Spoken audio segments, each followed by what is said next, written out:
E पीक पाहणी 2026चा जी R आलेला आहे. आता ह्या जी आरमध्ये मुख्य बदल काय झालेले आहे आणि ई पीक पाहणी का महत्त्वाची आहे, हे सर्व माहिती ह्या व्हिडिओमध्ये तुम्हाला बघायला भेटणार आहे. म्हणूनच मराठी या चॅनलला सबस्क्राईब करून ठेवा. कोणतेही प्रश्न असेल तर विचारू शकता आणि तुम्हाला व्यवस्थितपणे जी आर समजून घ्यायचा असेल तर व्हिडिओ तुम्ही पॉज करून व्यवस्थित तुम्ही जी आर समजून घेऊ शकता. तर चला आता सविस्तर आपण माहिती समजून घेऊया. काय आहे जी आर? महाराष्ट्र जमीन महसूल अधिकार अभिलेख आणि नोंदव तयार करणे व सुरक्षित ठेवणे नियम आणि अधिक नियम महाराष्ट्र शासनाकडून दिनांक 15 जुलै 2026ला ई पीक पाहणीसाठी हा जी आर आलेला आहे.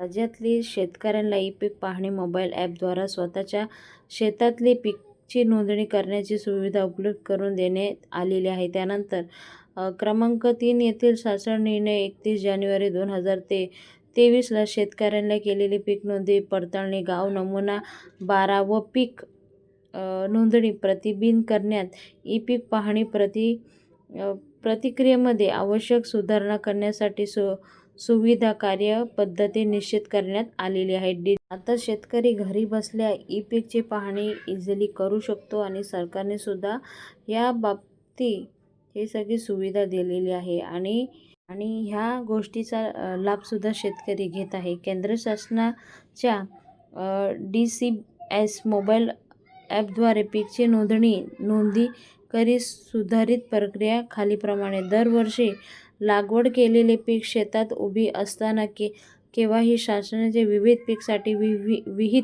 केलेली अंतिम तारीखपर्यंत अथवा व्यवस्थित शासनाचे नियुक्त केलेले अधिकारी निश्चित केलेल्या तारखेप्रमाणे संबंधित पीक पाहणी सहाय्यकाच्या शेतात प्रत्यक्ष पाहणी करून केंद्र शासनाचे DCM मोबाईल ॲपमध्ये शासनाचे विहित केलेल्या पद्धतीनुसार पीकची नोंदणी करणे. पीक पाहणी सहाय्य नियुक्ती संबंधित तहसीलदार यांचे करावे. 1000 ते 1500 ऑनलाईन प्लॅटफॉर्मसाठी किमान एक पीक पाहणी नियुक्ती करणे आवश्यक राहील. पीक पाहणी सहाय्य म्हणून कोतवाल, ग्राम रोजगार सेवक, आशा सेविका, महाराष्ट्र राज्य ग्रामीण वगैरे कर्मचारी, चालक तसेच ग्रामीण माय भारत पोर्टलवर तुम्ही नोंदणी करू शकता. इथे पाहू शकता की पिकाचे क्षेत्र, जलसिंचनाचा स्रोत व प्रकार, शेतकरी बांधवांनी वृक्ष, कायम पड जमीन, शेतातले उपलब्ध सुविधा. संबंधित पीक पाहणी सहकार्याने शेतातले बांधापासून 20 मीटरच्या आत उभे राहून शेतातले उभे पिकाचे, शेतातले बांधावरील वृक्षाचे तसेच नोंदवलेले कायम पट जमिनीचे अक्षर व रेखा या सर्व जिओ टॅग केलेली किमान 2 स्पष्ट छायाचित्र केंद्र शासनाचे मोबाईल ॲपच्या माध्यमातून विहित कार्यपद्धतीनुसार अपलोड करणे. पीक पाहणी सहाय्याची DCM मोबाईल ॲपद्वारा नोंदणी करणे आणि पीक पाहणी सहाय्य DCM मोबाईल ॲपद्वारे नोंदणी केल्यानंतर सर्व पीक पाहणी नोंदणी 100% पडताळणी संबंधित ग्राम महसूल अधिकारी करण्यात येईल. त्यानंतर गाव नमुना 12 व प्रतिबिंब होईल. आता हे सगळे पाहणी केल्यानंतर अधिकारी येतील आणि ह्या सगळ्या गोष्टीची पडताळणी करतील. आता आपण जी हा जी आर तुम्हाला आता मी वाचून दाखवत आहे. तुम्हाला फुल डिटेल्समध्ये वाचायचा असेल तर तुम्ही व्हिडिओ पॉज करून एकदम शांतपणे वाचू शकता. आपण एवढा टाईम घेऊ शकत नाही म्हणून आपण फटफट जी आर वाचत आहोत.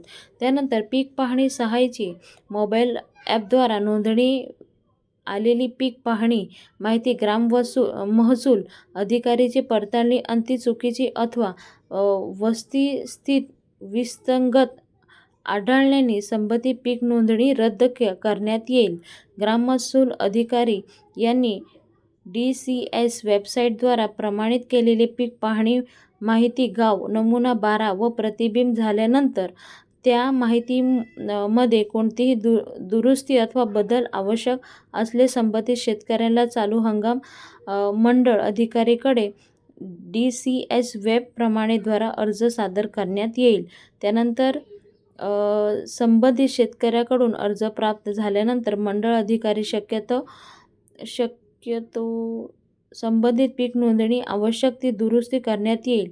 पीक पाहणी मोबाईलद्वारे नोंद केली तसेच ग्राम महसूल अधिकारी पडताळणी करून व मंजूर केलेली पीक पाहणी माहिती तोपर्यंत ती व्यवस्थितपणे विरुद्ध असल्याने सिद्ध होत नाही तोपर्यंत सर्व शासकीय योजना व लाभ तसेही पीक अर्ज, पीक विमा तसेच शासनाचे वेळोवेळी अधिसूचित केलेल्या इतर कृषी योजनांसाठी वैध मानता येईल. बहुवार्षिक फळबाग जसे की काजू, आंबा, पेरू, चिकू असे वेब ॲपद्वारे एकदाच नोंदणी झाल्यानंतर संबंधित फळबाग शेतामध्ये असलेले गृहीत धरून पुढील सलग 3 वर्षे पुन्हा नोंदणी करण्यात आवश्यक राहणार नाही. अशा कालावधीत सदर फळबागची नोंदणी वर्षासह पुढे 3 वर्षे स्वयंचलित पद्धतीने गाव नमुना 12 व प्रतिबिंब करण्यात येईल. तथा सदर फळबागेमध्ये कोणते बदल, नष्ट होणे, क्षेत्रामध्ये बदल अथवा इतर कोणतेही फरक झाल्याने संबंधित जमीनधारकांना त्याबाबत सहकार्याला हंगामाच्या सुरुवातीस अवगत करून द्यावे. अशी नोंदणी करावी लागेल तुम्हाला. त्यानंतर DCS मोबाईलद्वारा कोणत्याही पीक पाहणी माहिती शेतकऱ्यांसाठी राबवण्यात येणाऱ्या विविध शासकीय योजना, सेवा व लाभ प्रभावीत अंमलबजावणीसाठी तसेच शासनाने वेळोवेळी निश्चित केलेल्या उद्देशात संबंधित विभागांना उपलब्ध करून देण्यात येईल असं सांगण्यात आलेले आहे ह्या GR मध्ये. आता खरं बघू तर पीक पाहणी काय आहे महत्त्वाची तर ते आपण जाणून घेऊया. 7/12 वर पीक नोंदणी झालेली आहे की नाही ते पाहणे, नैसर्गिक आपत्ती व नुकसान भरपाईसाठी खूप आवश्यक आहे. त्यानंतर पीक विमा आणि इतर कृषी योजनांमध्ये पीक पाहणी म्हणूनच महत्त्वाची आहे. आणि जेव्हा केव्हा जे सरकारी तुमच्या घरी अधिकारी येतील तर त्यांना व्यवस्थितपणे तुम्ही माहिती द्या. आता पीक पाहणीमध्ये मुख्य बदल काय झालेला आहे तर उन्हाळी हंगामासाठी 100% पीक नोंदणी हे उद्देश आहे. पारंपरिक प्रणालीऐवजी DCS डिजिटल क्रॉप सर्व्हे हे पद्धतीचा वापर करावा. त्यानंतर शेतकऱ्यांना दिलेली माहिती तलाठी मार्फत पडताळणी व मंजुरी. त्यानंतर गावनिहाय पीक पाहण्यासाठी सहकाऱ्यांची नियुक्ती करणे. त्यानंतर अचूक डिजिटल पीक नोंदणीमुळे पीक विमा, नुकसान भरपाई, पीक अर्ज, शासकीय योजना लाभ मिळण्यासाठी महत्त्वाचा आहे.